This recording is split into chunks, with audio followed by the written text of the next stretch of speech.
Ouais, tout à fait. Déjà 35 degrés à Orange, je vous l'avais dit. Nous sommes dans une cuisine. Dans cette cuisine que vous voyez sur les images d'Eliott Franco, mais il y a 2 ans, on avait relevé 52 degrés. C'est pour vous dire comment doivent travailler les cuisiniers dans ce restaurant. Et justement, ils ont fait le choix d'installer une climatisation. Je suis avec Caroline et Frédéric. Bonjour à tous les deux.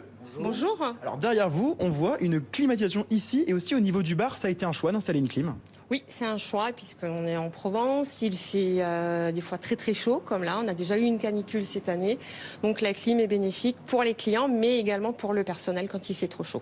Frédéric, c'est vous qui travaillez en cuisine. Comment ça se passe avec la climatisation et sans la climatisation? Tout de suite, on voit la différence. Bon, naturellement, la climatisation lors du gros coup de feu, lors du service, on la sent moins quand les friteuses, tout est allumé, le grill et compagnie. Mais par contre, au niveau du matin, quand j'arrive pour faire mes mises en place, le soir, après le service, quand je fais mes nettoyages, naturellement, là, un petit coup de clim, ça fait descendre la température et forcément, il y a un certain confort, quoi. Alors, en discutant tout à l'heure, vous m'expliquez que certains clients, même des fois, réclament la climatisation. Donc c'est compliqué.